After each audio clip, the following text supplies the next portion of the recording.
I want you to listen to yesterday. This is Ben Sasse apologizing to Mike Lee. Listen. I want to just say that I wish Mike Lee weren't sitting here 2 people away from me right now, because as a national security hawk, I have argued with Mike Lee in the 4.5 or 5 years that I've been in the Senate that stuff just like this couldn't possibly happen at the FBI and at the Department of Justice. So as somebody who is embarrassed on behalf of the FBI about your report, because I believe that it is critically important that we have the FISA statute. I think the FISC is an incredibly important court. The approval rating of applications that come before the FISC are off the charts. I don't know the current numbers, but a couple years ago when I saw them, I think it was 97.9%. Is that a fair? I think was the last number I saw was roughly 98%. Okay, so a 98% approval rating of applications that come before the FISC. Why would it be that high? People would normally say, and I'm not asking you to answer that. I'm saying that the good answer is, in an ex parte, I'm not an attorney, but in an ex parte proceeding before the court, when you, the American citizen who might be being surveilled or be suspected of something that would open a surveillance warrant against you, the assumption would be, if you can't be there to defend yourself, it's because the department's lawyers are so super scrupulous that if there's any information that might exonerate you or that might counteract the view that led them to first pursue a theory of the case that had them wanting to surveil you, they would say the bar is so high here, we'll always err on the side of privacy unless we believe there's a good reason to pursue this investigation. And so Mike Lee has warned me for 4.5 years, the potential for abuse in this space is terrible, and I constantly defended the integrity and the professionalism of the Bureau and of the department that you couldn't have something like this happen. Let's move on from Bruce Orr. Mike Lee is here. I don't want to talk about the conversations that you and Ben Sasse had, but I know you're not happy that he had to say that or felt compelled to say, crap, I was wrong, Mike was right. This is not good for America, Mike, at all. That's right. But, yesterday was a big day for the American people, a big win. It was a huge loss for the deep state. You're exactly right. I'm not happy that he had to say that. He was nonetheless better late than never that we have an acknowledgement of the fact that we've got a big problem. By the way, Ben Sasse offered to buy me a drink in the same context, and he said, if Mike Lee were a drinking man, I'd love to take him out and buy him drinks over this. Mike, I don't think you're going to need any help with whiskey if things continue to go down as fast as they are in Washington. The press is making this into no big deal. Forget about the impeachment. Forget about everything else. The Fourth Amendment is gone. And everyone who said we can't have these secret courts because they will abuse it, that's exactly what they're doing. My question to you is, why did the Inspector General come out and say that these were inaccuracies? They weren't. They forged documents. This is as bad as it can get. Why didn't they say it that way? It really is bad. And, what this tells us is something very significant. Faced with the facts in this report, the supporters of the spying that occurred on the Trump campaign must admit first either that these FBI agents purposely used the power of the federal government to wage a political war against a presidential candidate they despised, or that these agents were so incompetent that they somehow allowed a two-bit foreign political operative to weaponize the FISA program into a spying operation on a rival political campaign. Neither conclusion is acceptable. Neither one of these can simply be tolerated by the American people, not for another day. Now, for years, as Ben Sasse alluded to, I've raised concerns that this FISA process is ripe for not just abuse like this, but abuse that is this, that's exactly like this, only to be told, just trust us. Don't worry, we've got safeguards in place. Don't worry, we've got really good people and internal procedures.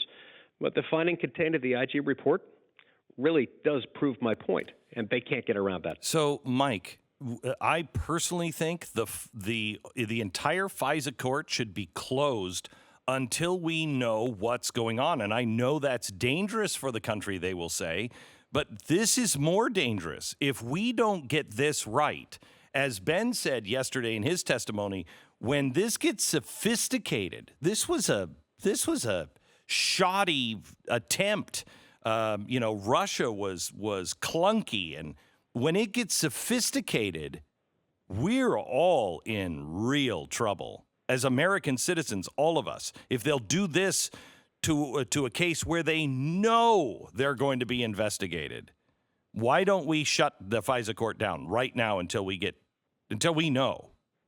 Well, this is what caused me yesterday at the hearing to raise the question of whether it's time for us to suspend the FISA program altogether, or at least to undertake a major overhaul, and perhaps suspend it while we overhaul it.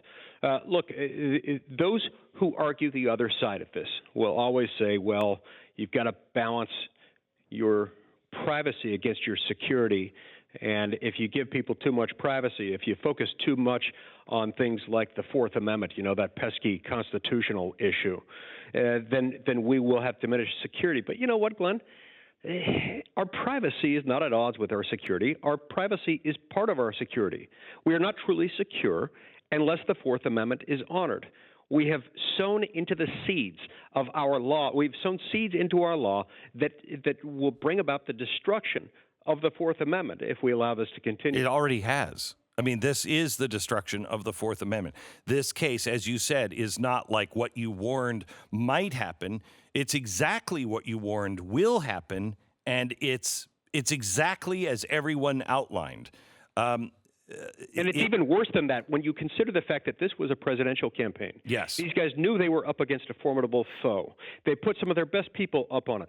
What about the cases where the president of the United States or the future president of the United States is not on the target list? What about the average American citizen out there who's being surveilled and doesn't know about it and won't ever find out about it? That person, too, needs to be stood up for, and that's why this is so much worse even than this appears on its face. And Carter Page, he wrote an op-ed yesterday, I think.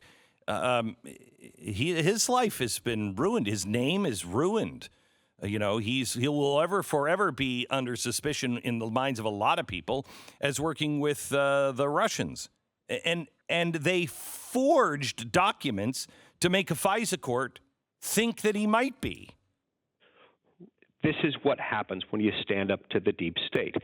This is what happens when you've got people inside the government who operate these levers of government control, who text things to each other like, well, we've got to make sure that this guy is an elected president, and we've got to have an insurance policy.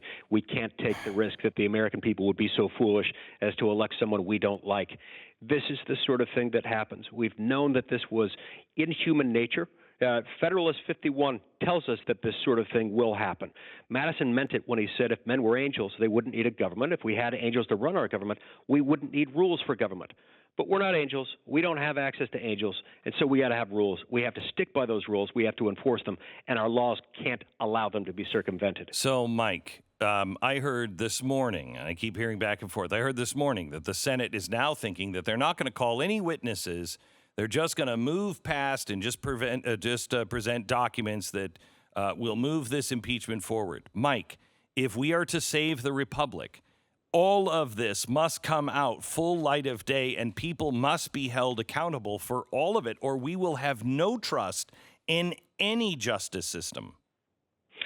Yeah, I think that's a very fair point, and that's probably what's going to end up happening in the Senate trial. A lot of that is going to be left to the discretion of the president's very capable legal team, headed by White House counsel Pat Cipollone, in whom I have a lot of confidence.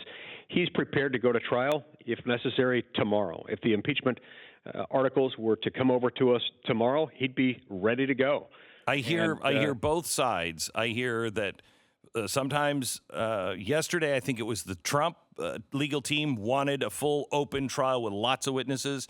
Then the day before, I heard that it was McConnell that wanted that, and Trump didn't. What's the truth? What do people?